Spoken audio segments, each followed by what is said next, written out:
C'est stupide, c'est juste intéressant. Oh, le plus long lancer du monde et il lance juste un pneu en bas d'une montagne. Où est-ce qu'il est, bon sang? Ouais, mais ça ne dépend pas complètement du fait que tu pourrais juste reculer de 6 mètres. Ils n'ont jamais rien lâché depuis la haute atmosphère. Bonne remarque. Il y avait ce gars avec Red Bull qui a sauté de là-haut, non? Ouais, Travis, ou un truc comme ça. Ouais, Joel Travis. Shona a fait le puits. Si t'es indien, ça compte comme un lancer. C'est un gars, putain, indien, je crois qu'il l'était. Il en a un autre en haut à gauche, il répond à Stuart Holmes et lance encore une roue. Ce gars est le lanceur de roues. Oh, il a l'air intelligent, ils auraient dû juste mettre la caméra dans la roue. Ouais, ils auraient dû. S'ils avaient eu du cran, pourquoi ils se sont embêtés à faire ça? C'est un long lancer, c'est un lancer de record du monde. C'est tellement stupide. Regarde, ça continue, ça n'arrête pas. Franchement, c'est débile. On dirait un film avec Tom Hanks. C'est serré. Tu te souviens de ce film, celui avec la roue? On l'a vu à Atlanta. C'était un tueur de roues. C'était Rick Warehouse. Tu te rappelles? Ou Romain Gavreau? Ouais.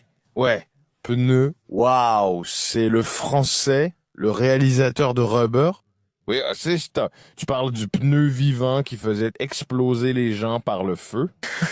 Ouais, s'il pouvait baiser les gens par derrière ou un truc comme ça. Oh, c'est le gars qui ressemble à Eric Wareham, mais c'était Quentin Dupieux, Quentin Dupieux, Quentin. Tu as un film et mes pneus. J'aime ça. J'aime les vidéos des gars qui descendent les collines en courant, ça ne me dérange pas. Mais les pneus, genre, quel est l'intérêt? Vous avez déjà vu des gars qui sprintent en descendant des collines et puis qui roulent sur 1 kilomètre. Ouais, oh, j'ai pensé à toi, Chuck. C'est une blague de Chuck. Imagine conduire sabouré. Je pensais que j'allais me faire arrêter, avoir un retrait de permis dans un char Disney. Oh mon Dieu! C'est stupide.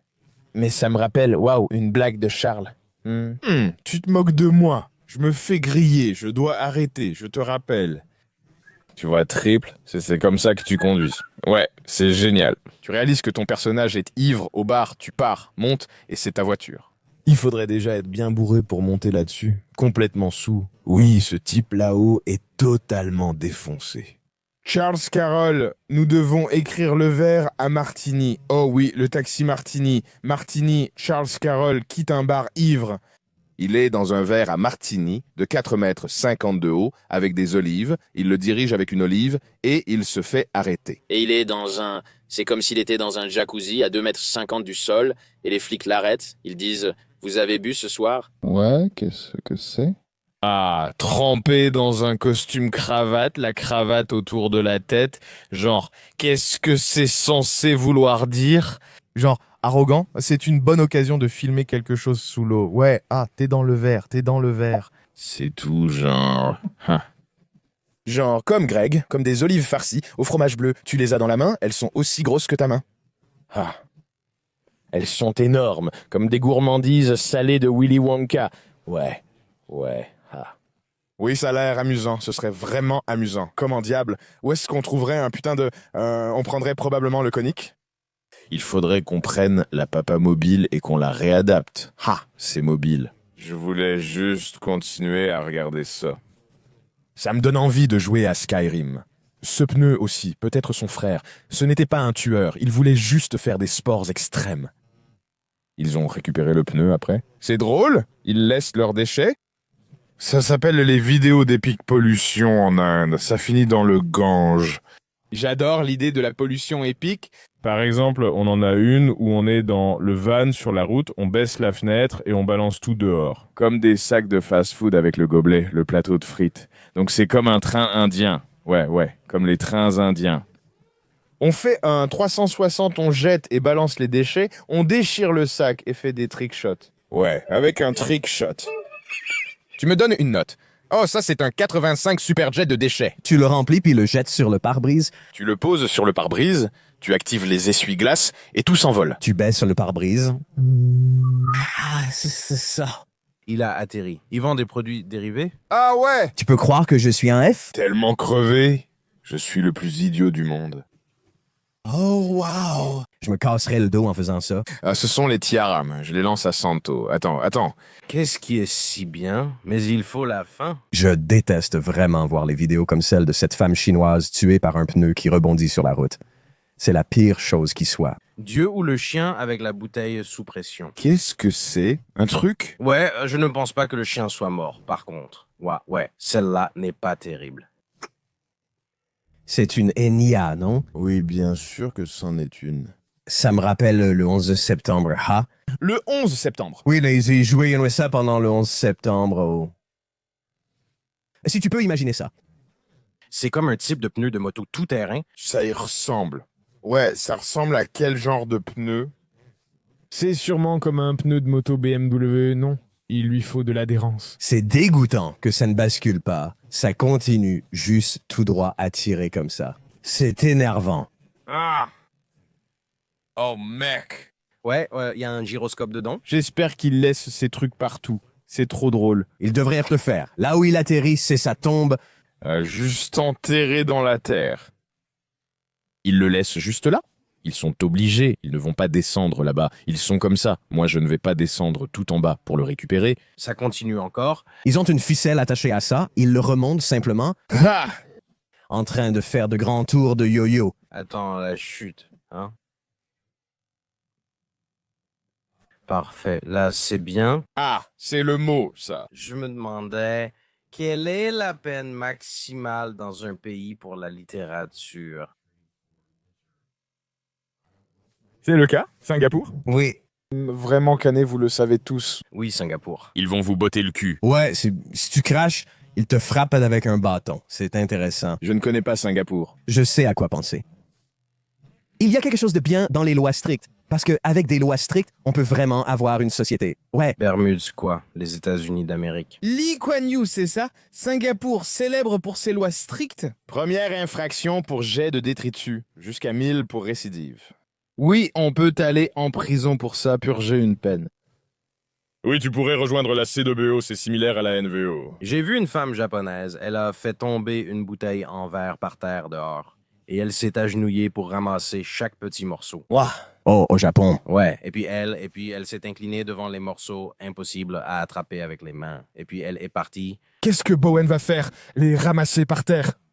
Par respect. Je ne sais pas, il y a encore du verre là-bas. Elle a perdu la tête. Elle n'a sans doute pas dormi de la nuit à cause de la culpabilité. Waouh, la culpabilité de l'erreur sans honneur. La culpabilité de l'erreur. C'est intéressant. Ouais, tu vois clairement qu'ils sont concernés par ce truc là-bas. Voyons si c'est le cas, on verra bientôt. S'ils sont tous concernés par l'immigration... Oh, pourquoi vont-ils essayer? Ils essaient de leur imposer ça de force, les Japonais. Ils ne vont pas accepter. Je n'avais pas à parler d'immigration, mais cela m'a rappelé le Japon. Nous ne savons pas si nous allons le faire. Nous allons voir honnêtement comment nous nous en sortons et s'ils sont vraiment habiles. Voir combien ils redoutent les samouraïs. S'ils peuvent nous noircir le Japon, c'est un haut niveau de compétence, oui. Kulunga, Mais ils pourraient ne pas noircir le Japon, on ignore. Kyle Banga est-il hawaïen ou... Kyobunga Tortue Ninja. Oui, on va le faire. Michelangelo a créé ça, je crois, en sortant d'une bouche d'égout avec une pizza Michael. Prendre une pizza à la glace. Tu te rappelles quand il était avec Avril O'Neil? Vraiment bien. Elle couche avec une tortue? Eh bien, il avait une bite. Le chef Thundertoad de l'émission Howdy Doody s'exclamait comme ça. Oh, Jay, Silver Hills. Waouh, c'est dingue. Mais ça sonne hawaïen quand même, comme Kamehameha. Ouais. Scénariste principal, Edward Keane. Salutations au chef amérindien, tonnerre grondant. Oh. C'est un peu... Il méprisait les problématiques et les anciens peaux rouges. Je déteste la télévision des années 50. Oui, l'émission du gaz indien, comment ça s'appelait? Buck Rogers? Je le détesterais sûrement à mort. Soupy Cells. Et si c'était de la science-fiction? J'adore la 4e dimension. Oh non. Cauchemar. Et moi, mais qu'est-ce que c'était? C'est ça, certaines choses sont tellement... Je ne me souviens de rien des années 50, j'ai juste un trou de mémoire. Tu te souviens avoir déjà vu la scie? Je déteste ça. La scie, c'était nul. Regarder Nick à la télé le soir gamin, ça me déprimait. Même à l'époque, c'était pourri. Je déteste ça. La scie, c'était nul. Gamin, tu ne pouvais regarder que Nick le soir. Il passait cette merde de l'île de Gilligan. Putain d'île de Gilligan. Mork et putain de Mindy. Oh là là, ouais, oh mec, Mork et Mindy. Monsieur Wizard. Mork et Mindy, mec. Oh, pas de taxi. À l'époque où tu étais enfant. Ouais, Yomash. Ah, putain, dégueulasse. Je parie que Mash est bon maintenant. Je parie que ce serait bon. J'ai ce pressentiment. Ouais, Morkin Mindy. Tu peux imaginer ce truc? Abruti! Il y a genre La Vallée des Poupées, Les Arpents Verts, Ma sorcière bien-aimée, Bastion ensorcelé. Les Arpents Verts et Ma sorcière bien-aimée. J'adore Ginny de mes rêves, sa couleur et son apparence. Oh non, les zéros de Hogan. Ouais, va-t'en avec ça. Ginny de mes rêves, c'est nul à chier. Je dois faire semblant, putain. C'était comme Orange Mécanique à l'époque, quand j'étais gamin. Voyons voir ici. J'ai toujours cru qu'il y en avait 6. Monsieur Ed. Oh, je détestais Monsieur Ed. Oh. Hubert en parle. C'est un cheval qui parle, c'est à cause de ça. Elle souffle sur le cheval, qu'elle crie. Cette émission s'appelle Monsieur Ed. Oui, oui. C'est triste. Oh mec, c'est peut-être celle que j'aime le moins, c'est peut-être celle que je déteste le plus. Tu aimes Monsieur Ed? Tu aimes la chanson? Putain de voix stupide, c'est un cheval? Bien sûr, bien sûr. Enfoiré de connard! Ces gars sont tous sous acide lysergique diéthylamide en écrivant ces émissions. Putain de conneries. C'est une attaque contre le quotient intellectuel d'après la Seconde Guerre mondiale. Ils ont fait ça pour que les anciens combattants ne tuent pas tous les dirigeants. Putain de conneries. C'est comme, là, musique country moderne, c'est juste de la vraie connerie débile. Des enfoirés comme Martin, c'était bien. Ah oui, il devait forcément y avoir du bon dans les années 50. Le réseau Drag Night est intéressant. Je ne sais pas ce qui était des années 50 et ce qui était des années 60. Mais la plupart sont des années 60. L'ambiance de Monsieur Ed, c'est vraiment le pire de tout, comme le Dick Van Dyke Show et ce genre de truc. Lucy au bal, j'ai envie de me tuer en la voyant. On perd des spectateurs car beaucoup ignorent ce que c'est ou ce que sont ces choses. Personne. Les Munsters, juste Ed Gwynn. Beaucoup de ces gars-là étaient en fait vraiment bons, comme Car 54. Bien sûr, je sais quelque chose d'intéressant. Mais pas quand j'étais enfant. Nataïk et, franchement, le Steve Phil Silver Show est le meilleur des années 50. Oui, le Sergent Bilko est le meilleur. Cliquez sur Happy Days. Ouais, je détestais Happy Days. Oh non. Ron Howard de toute son équipe. J'en veux à Ron. Ce n'est pas bien de souhaiter du mal aux gens. Je souhaite que quelqu'un donne un coup sur la tête à Ron Howard. Je souhaite juste qu'il soit toujours en vie. Ouais, c'est un putain d'abruti, ce sale enfoiré. Il est devenu le réalisateur ultime. Le réalisateur ultime, le cinéaste ultime. Le Code Da Vinci est vraiment amusant. Le premier l'est. Tu vas pleurer. De rire. C'était le cas. Quel film a-t-il fait? N'oublie pas son frère Clint. Je veux juste lui mettre une raclée, lui foutre un coup dans la tête. Quelle est sa filmographie ici? C'est classé par année décroissante? Donc il a fait... il a pas fait les films Da Vinci Code il en a fait un tas. Le premier est drôle. Et le deuxième aussi, il est vraiment hilarant. J'ai détesté. C'était quoi? Cendrillon, l'homme? Oh, moi, les années Russell Crowe étaient plutôt bonnes, en fait. C'était lequel avec Aerosmith? Je n'ai pas envie de frapper Ron Howard à la tête avec un marteau. Désolé, vas-y. C'était lequel? Celui que nous... Celui avec un masterclass, Armageddon? Je n'ai jamais vu Armageddon. Oh, je n'en ai pas vu tant que ça.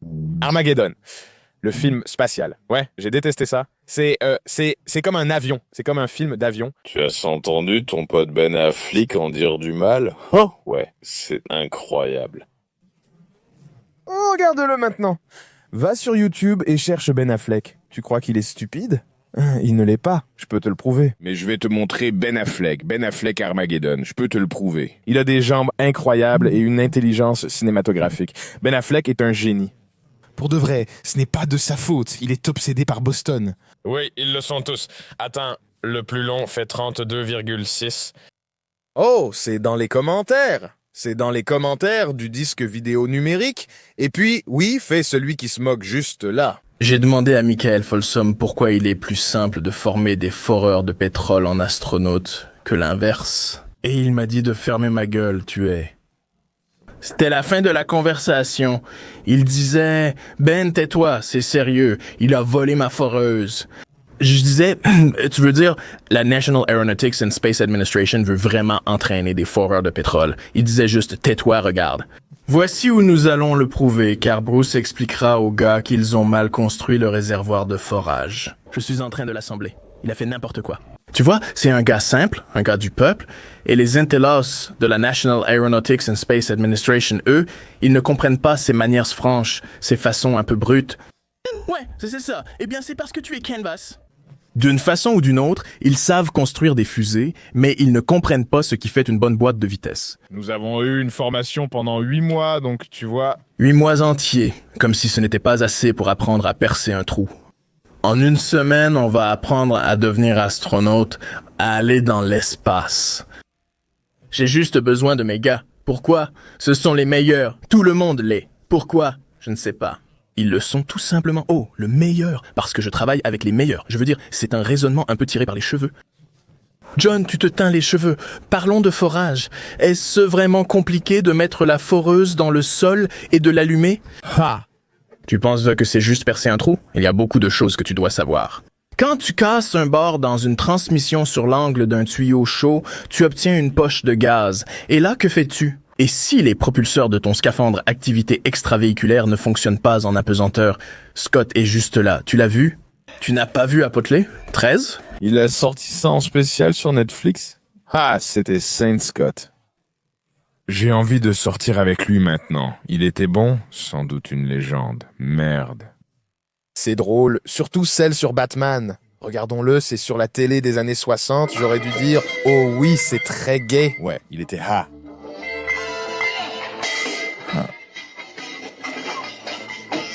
Putain de César Ramiro. La veille du Nouvel An, il m'a attrapé avec ses fameux serpentins de dingue. Ha! Il a peint sur la moustache que moi, Batman. Ah. Ça ne sert à rien, Joker. Ah, je savais que tu utiliserais ta poudre à éternuer. Alors j'ai pris un anti-allergie au lieu d'éternuer. Je t'ai attrapé, Cole. Ah. Putain, pendant 2 semaines. Maintenant, défonce-le. Ha! Déchire-lui le pantalon sur le cul. Vie facile, retourne-le. Voyons son flic. Je suis désolé et bonne chance contre discothèque. il devrait le tirer dessus, sinon il reviendra. N'est-ce pas absurde? Incroyable, tu sais? Ce qui est vraiment drôle, c'est que cette époque, c'est comme l'homme, il n'y a pas... Non. Le plus athlétique, c'est Jacques Lelin. Ouais, et il... Si tu étais un gars ordinaire, tu aurais sans doute vu Jacques Lelin comme un extraterrestre. Genre, personne ne savait comment prendre du muscle et tout le monde ressemblait à... dans cette vidéo. Ouais. Et puis, la conception de la violence à la télé, c'était genre « Et ne bouge plus, ou je vais t'avoir avec mon arme. » Tu vois? Et genre, d'accord, tu l'as cherché, paf, ha! Et puis, à la même époque, les flics et les policiers du chemin de fer faisaient pareil. Ils frappaient les gens. Si tu étais dans un train, les flics du chemin de fer t'auraient probablement arraché la mâchoire. Ils donnaient des raclés, des coups, et il y avait une vraie violence à cette époque.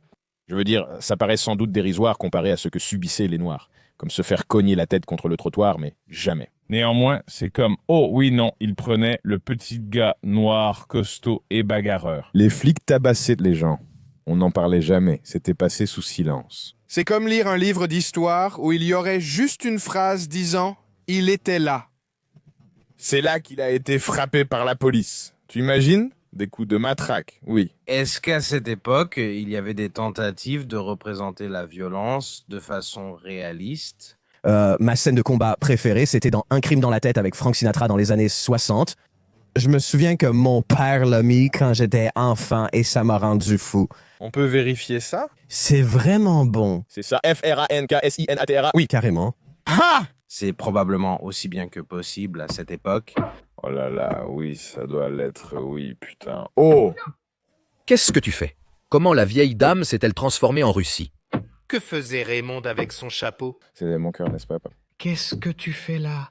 Qu'est-ce que Raymond faisait avec son chapeau? Oh, merde, ils auraient dû baiser les flics tout de suite après ça, merde. Ce film, c'est un vrai coup de poing, je te le dis. 62. J'ai senti ce coup de pied latéral. Ouais, j'aimerais faire ça à une femme, c'était génial. Oh, je viens de Fort Wayne, Indiana. Je suis australien, Fort Wayne, Australie. Je viens de très loin, de Fort Wayne, Indiana. Je pars maintenant. Détroit, Michigan. Né et élevé à Détroit, Michigan. Détroit, Michigan. J'étais chasseur de crocodiles. Je lance un boomerang au match des Lions. Ah, quoi? Ah! Je J'étais déstabilisé avec Missin, j'ai touché un kangourou là-bas. Mon premier grid. Mon père, grade un Detroit, TOG, faisait partie de l'équipe Fiverr Bicep qui guidait les gars quand j'étais petit. Quoi? Tu sembles un peu sceptique à propos de Max, hein, avec mon accent classique de Detroit à l'ancienne. Mon père travaillait à l'usine Ford, assemblant des Focus. Ah, il tient un herpes simplex virus A. Ah, comprends, Jet, c'était la foutue bande. Ha! Putain de kangourou, ah. Je sais exactement. Ha! Ce sont les meilleurs putains de vidéos de kangourous. Putain de gangster.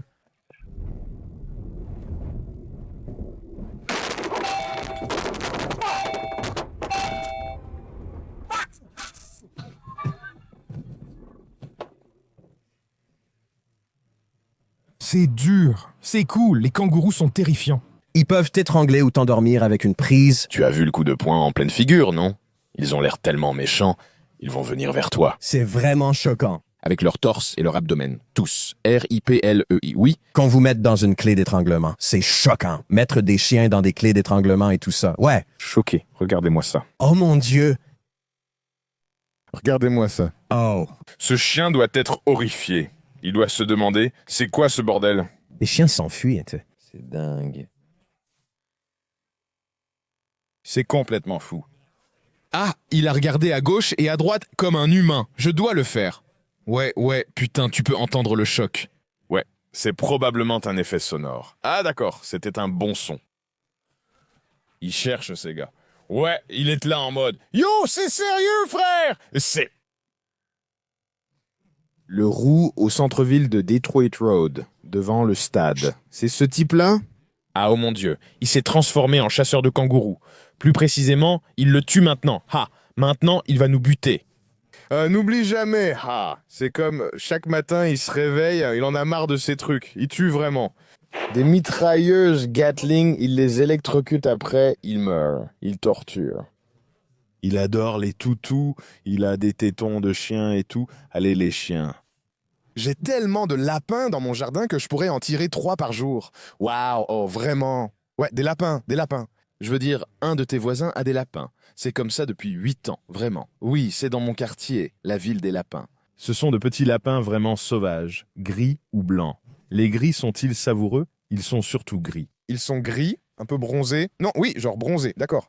Ce sont des lapins sauvages. Est-ce possible que tu penses à un autre animal qui ressemble à un lapin? Tu es sûr que ce n'est pas un rat mort? Sérieux, absolument sérieux.